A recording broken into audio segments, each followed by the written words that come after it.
गुरु बिन माला फेरते, गुरु बिन देते दान, गुरु बिन दोनों निष्फल है जय पूछो। ते सुखदेव ऋषि थे सुखदेव जी।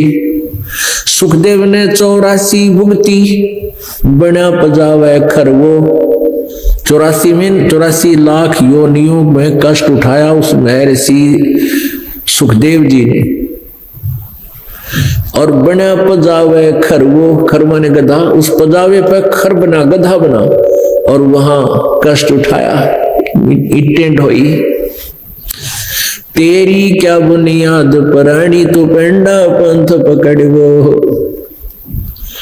जब सुखदेव जैसे महर्षि ने के साथ यह दुर्गति हुई उस साधना के करते हुए भी, और तेरी क्या बुनियाद प्राणी। आप तो एक सिंपल मैन हो कि कभी कोई मंगलवार ने 100 का प्रसाद बैठ दिया 100 रुपये का, कि तो 6 महीना माता धो के आया, कि तो तीर्थ पर घूमया। तू तो कुछ कर भी नहीं रहा, तेरी क्या दुर्गति होगी जो साधना कर रहे हो। एक बार गीता का को पाठ भी कर लिया, मान ले कोई ईसाई पुण्यात्मा है, कोई गायत्री मंत्र का भी रट्टा लाता है, कहता मैंने 1 लाख गायत्री जाप कर दिए, वो भी कर लिए, फिर भी 84 लाख योनियां तैयार हैं, फिर भी ये कष्ट ज्यों का त्यों रहेगा, क्योंकि वो सच साधना न्यारी है। और वो परमात्मा कबीर जी ने बताई है, हरिसाध दास के पास है, इस पृथ्वी पर किसी के पास नहीं है। ये अभिमान ना समझना, ये सच्चाई है। तो यहां परमात्मा ये बताना चाहते हैं कि जब कबीर हरि के नाम बिना राजा रसभ हो, रसभ मन गधा खच्चर, अच्छा ज्यादा वजन डाला जाता जिस पर भारा खच्चर, कहते हैं कबीर हरि के नाम बिना, यानी परमात्मा अपनी महिमा बता रहे हैं कि हरि नाम माने हरि का नाम यानी सच भगवान का सच्चा मंत्र, उसके बिना ये राजा रसभ हो और मट्टी लदे कुम्हार के घास न डाले कोई। पुण्यात्माओं, इन कथाओं से आपको भय लगना चाहिए। और डर किसको लगेगा? जो जिनका जो है आत्मा जाग चुकी है, जिनके ऊपर नशा नहीं है तीनों गुणों का, त्रिगुणमयी माया का जिसके ऊपर प्रभाव कम हो गया है, उसी को भय लगेगा, इतना डर लगेगा कि भक्ति बहुत करेगा वो प्राणी इस जन्म मरण के रोग से छूटने के लिए। क्या बताते हैं? कोट जन्म तन भरमत हो गए, कुछ ना हाथ लग्या रे। राजा जैसे आपको बहुत से प्रमाण देते हैं। पीछे एक आंध्र प्रदेश के मुख्यमंत्री जी, कितनी उसकी उम्मीद थी, कितनी आशाएं थी, हेलीकॉप्टर क्रैश हो जाने से मृत्यु को प्राप्त हुआ। अब कितनी आशाएं थी, अब क्या बना होगा? जो भक्ति नहीं करते, परमात्मा ही कहता है कबीर हरि के नाम बिना वो राजा रसभ हो। राजा है वो सत भक्ति नहीं करता, मृत्यु के उपरांत फिर पशु योनि में जाता है। तो यह बताते हैं कोट जन्म तन भरमत हो गए, कुछ ना हाथ लगा रे। मान लीजिए फिर मनुष्य जीवन मिल जाता है प्राणी को, 84 लाख योनियों में भटक गए, फिर वही प्रोसीजर शुरू। संतान ना होया तो दुखी, ब्याह ना होया तो दुखी, हो गया तो महादुखी। संतान ना होया तो दुखी, हो गया तो फिर महादुखी, क्योंकि सारा जीवन उनके पालन पोषण में। और फिर ना जाने कब मृत्यु अपनी हो जाए, बीच में बालक छोटे छोटे रह जाए और माता पिता के सामने बच्चों की मृत्यु हो जाती है, हाहाकार हो जाती है। अब कहते हैं कोटि जन्म तू राजा की न मिटी न मन की आशा। करोड़ जन्म राजा रह लिया फिर भी यही इच्छा नहीं कर दो, इतना मृत्यु हो जाती है। और फिर 84 लाख योनियों में धक्के। कारण क्या है कि हमें परम शांत नहीं मिलते।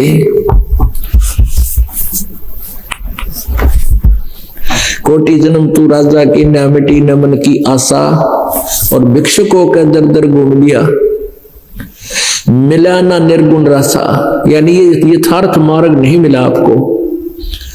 रसा मीन ये यथार्थ ज्ञान में जो उलझेड़ा हो रहा है, इसके अंदर जो इन लोगों ने झंझट बना रखा है, ये यथार्थ ज्ञान तुझे मिला नहीं।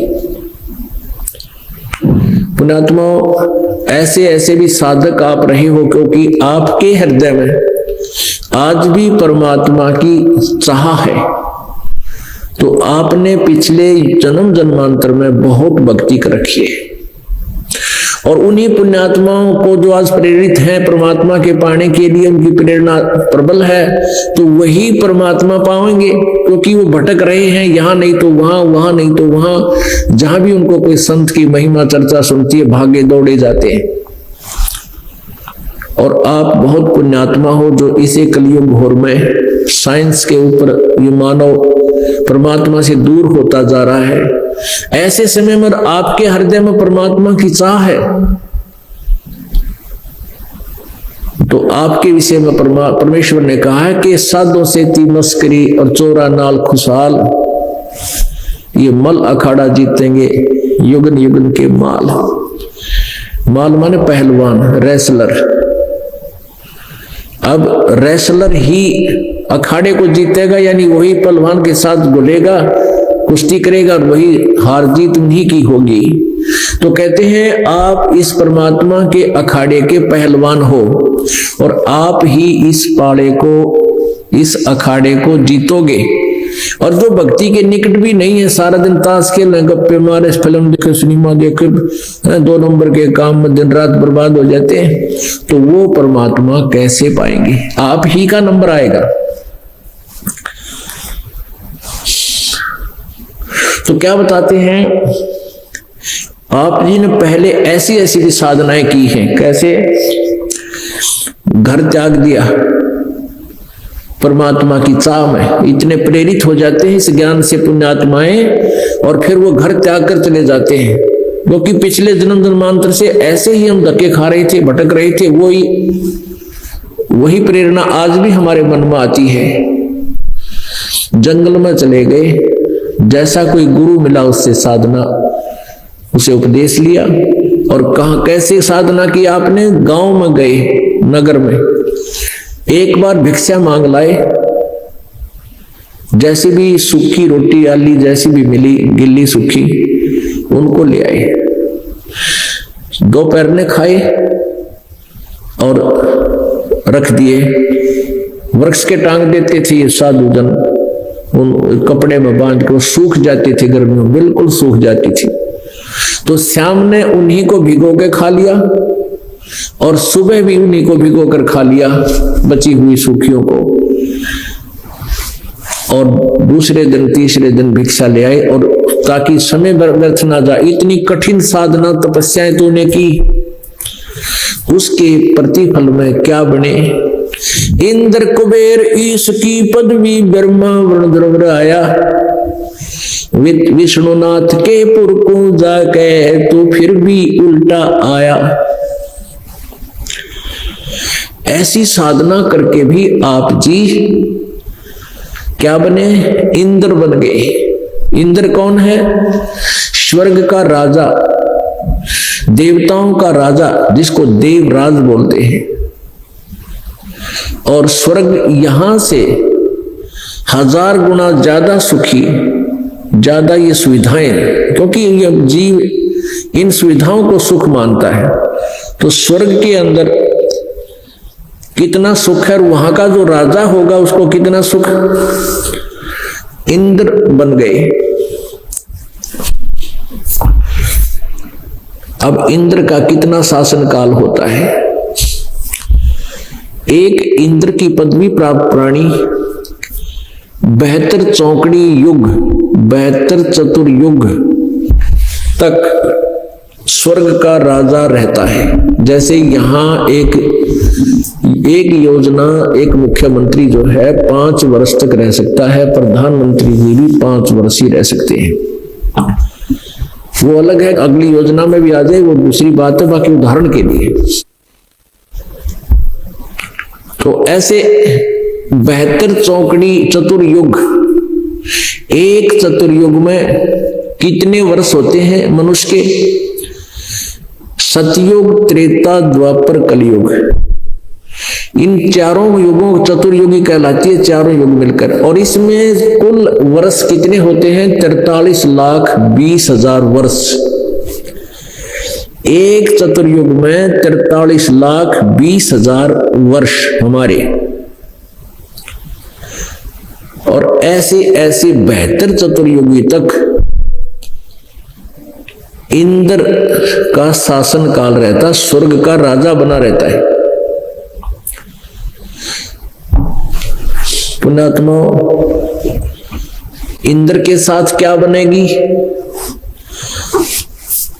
एक समय मार्कंडे गोसाई, मार्कंडे ऋषि जी बंगाल की खाड़ी में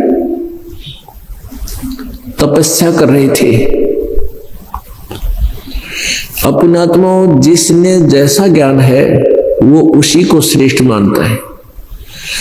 आप जी जिस भी पंथ में जाइए, उन पंथ से संबंधित अनुयायियों श्रद्धालुओं से बात कीजिए, वो कहेंगे हमारा जो मार्ग है वो सर्वश्रेष्ठ है। और ये सभी ऐसे ही मानकर वो संतुष्ट हैं। तो ऐसे ही मार्कंडे ऋषि जी ब्रह्म साधना करते थे, ब्रह्मलोक की।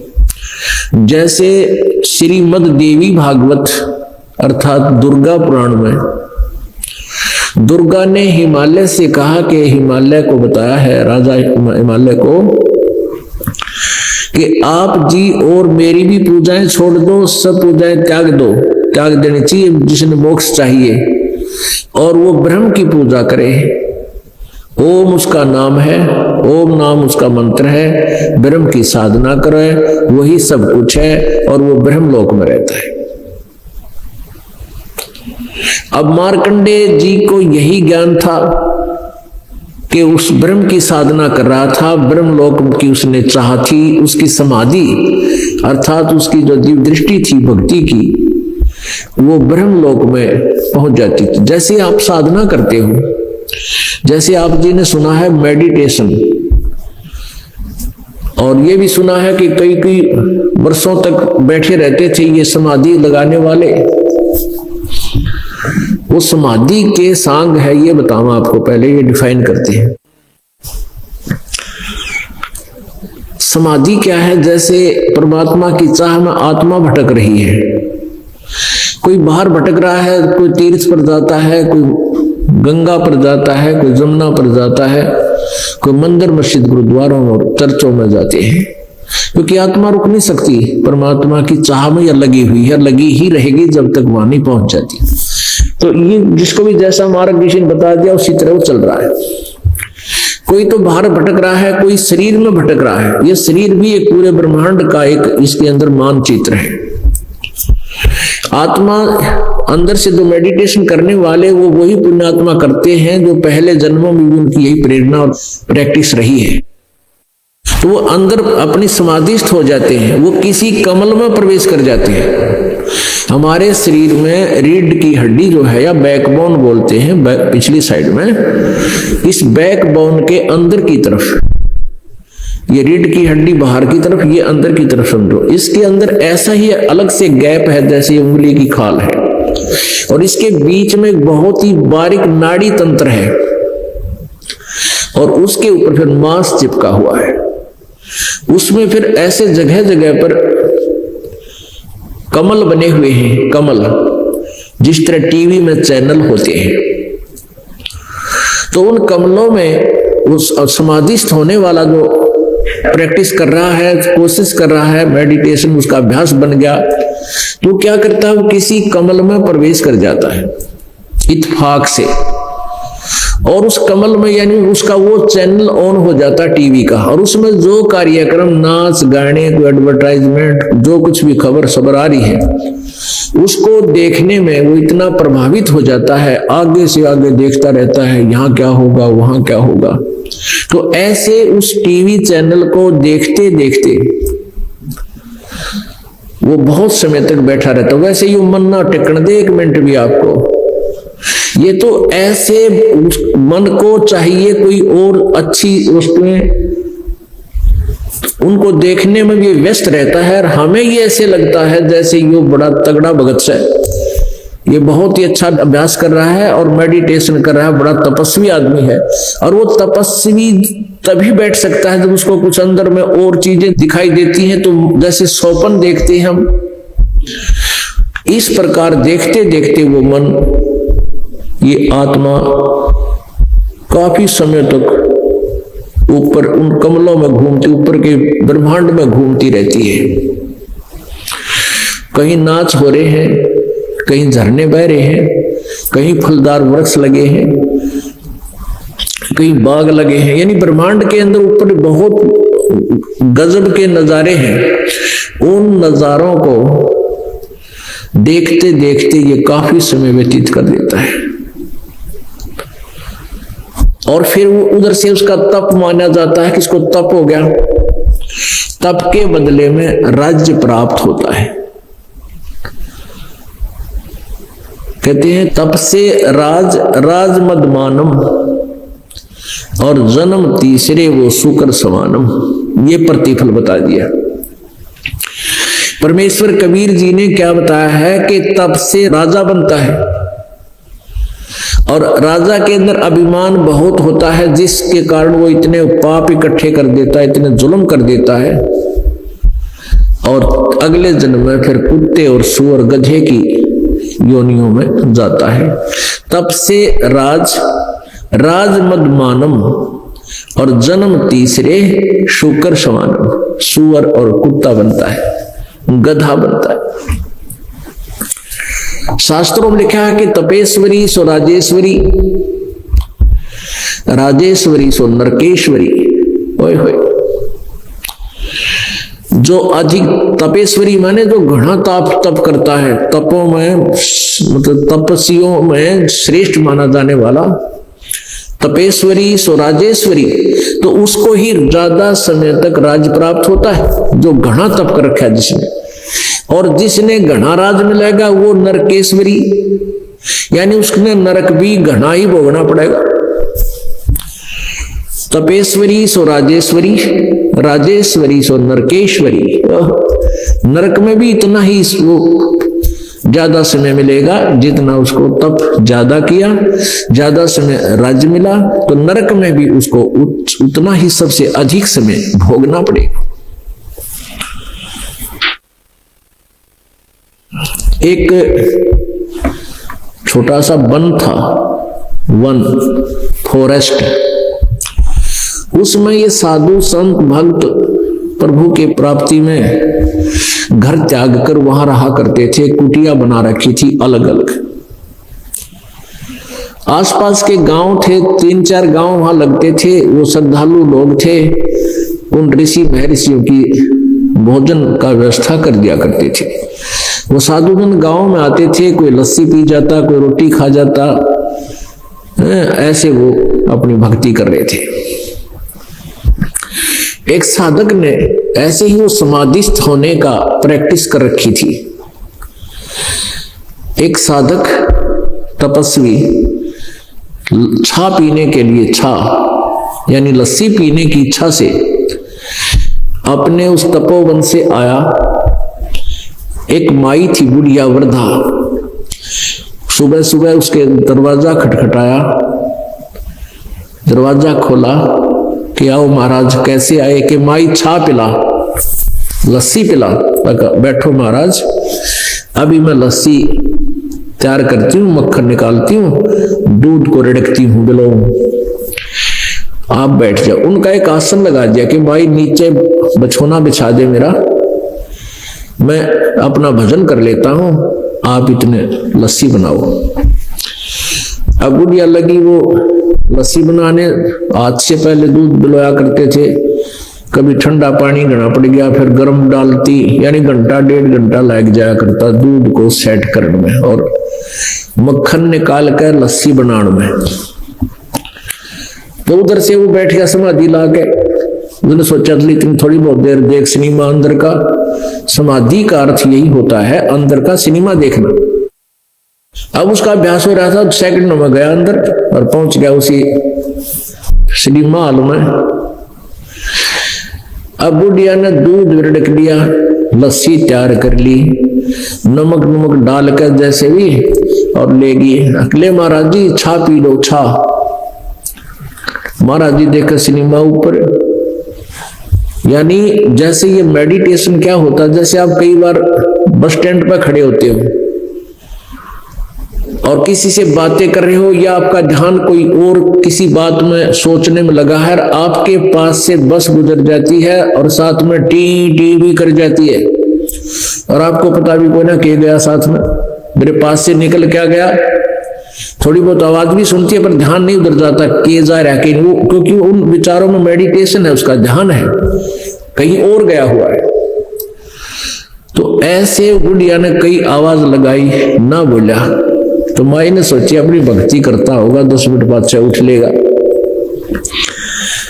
आध घंटे बाद से फिर आवाज लगाई, नहीं बोले। 2-3 घंटे हो गए, जब सूर्य उदय भी हो गया, दोपहर होगी, 10-11 बज गए, तब उसने सोचा बुढ़िया ने महाराज जी तो बोलता है कोई नहीं, कदे मर गया हो। तो उसने आसपास के गांव के लोग बुलाए कि बाबा जी लस्सी पीना आया था और यूं बोलता है कोई नहीं। तो गांव के लोग इकट्ठे हुए, आवाज लगाई महाराज जी, ना बोलिया। फिर वो तपोवन में गए 2-4 व्यक्ति, उनसे कहा कि महाराज जी ऐसे ऐसे आपका संत महाराज वहां लस्सी पीन गए थे, वो माई ने सारी कहानी बताई उन्होंने। वो बोलता है कोई ना। तो उनमें 2-3 जने आए, उन्होंने भी क्रिया की, उनको छेड़ा छाड़ी की, हाथ पैर लगाए, ना उठा। तो उन्होंने कहा कि भाई इसमें छेड़ो मत, इसकी समाधि लगी हुई है और इसका ध्यान बहुत दूर चला गया है और इसको छेड़ना अपने आप ही ये वापस आएगा। अब दोपहर होगी, बाहर बैठा था आंगन में, गर्मियां के दिन थे, तो उसके ऊपर वही झोपड़ी डाल दी ऊपर एक।